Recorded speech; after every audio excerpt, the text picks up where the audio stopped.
Hey there, friends. It's Nicole Kincaid. You can find more of my stuff on NicoleKincaid.com. More of my stuff relating to our stuff. My website, NicoleKincaid.com, covers two aspects, stuffology and space clearing, basically. So if you're interested in those two topics, go on over and take a peek. The thing I want to talk to you about today is something that I'm going to try and sort out as I am talking to you.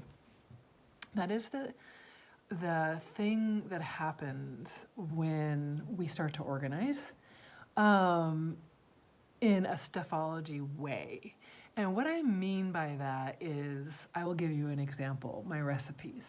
So I just organized my recipes after saying I was going to do it for telling myself I was going to do it for 15 years.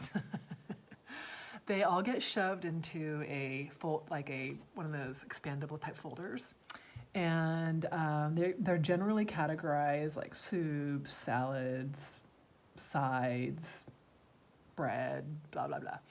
But they're really disorganized. They've got incredibly overwhelmed. So what happened was I went after it.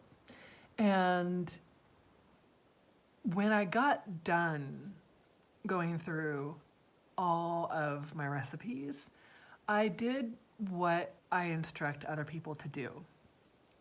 I just took everything out category by category, and I just went through it. I was like, okay, I'm gonna give this 45 minutes to an hour and then check in with myself. It's part of my techniques that I use. And I then did the, keeping, going away, and maybe, like the yes, no, maybe categories. And I was really blown away, quite honestly, because what showed up was something that I had not expected. And that was that there were a lot of recipes that held a lot of memories. So while the recipes were not really things, like a lot of them, there were many recipes in there that I'm never gonna make again. And there were a lot of things. I mean, I tossed probably 50 recipes, right? That's a lot. That's a good quantity of I don't need this. But there were a way huger category of items that I know I'm never gonna make again that I kept anyway because they had sentimental value. Basically, they had it was like I was looking at journal entries. They were written in my mom's handwriting. They reminded me of my childhood. They were from a time with my first boyfriend in the 90s, and when we would make, what was that pizza, Boboli pizza? And there were just things where I was feeling like I was putting some pressure on myself to get rid of these things that I'm not gonna cook anymore. I just couldn't do it because it was the overwhelming emotion and value that emotion created for me trumped wanting to have the space. So what I did is I finished my stuffology project. I sorted by category. I made my own categories, which you can make things up in stuffology. You don't have to follow the categories that are on the system that you bought. You can make up your own categories, right? And then I added a category that's in the back of my recipes, and it's called historical. And I want to run into these recipes every once in a while. I want to go back and have that experience of remembering that time and that place and that memory and cherishing that my mom would handwrite her recipes for Jell-O salad or cheese fondue casserole. I mean, things I'm never gonna eat, right? But that they have them, and it was so amazing it was like the memory was right there. That was so important.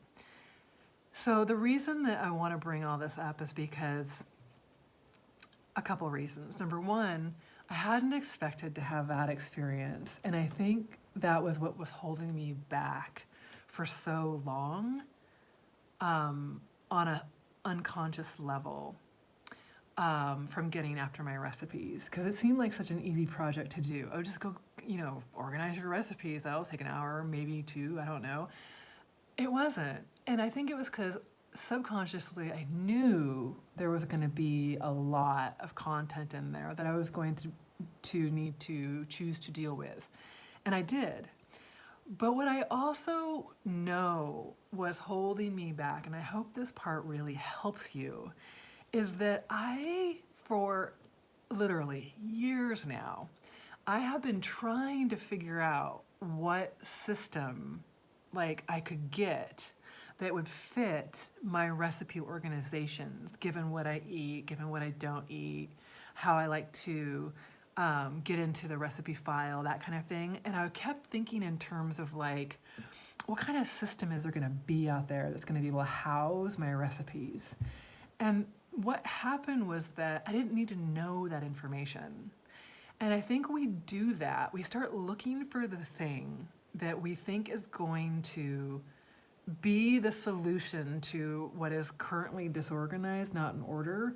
And we don't realize that you're going to figure that out by going through the process of walking yourself through yes, no, maybe, how are you feeling, all these different levels, keeping what you want to keep, checking in with yourself around the stories, all of these different levels that I have people go through with Stuffology. You're going to figure out your system. It's going to come up naturally as a part of the process. So it was a big learning for me. I learn and I learn and I learn when it comes to Stuffology. And literally, I've been wanting to go through my recipes for so many years.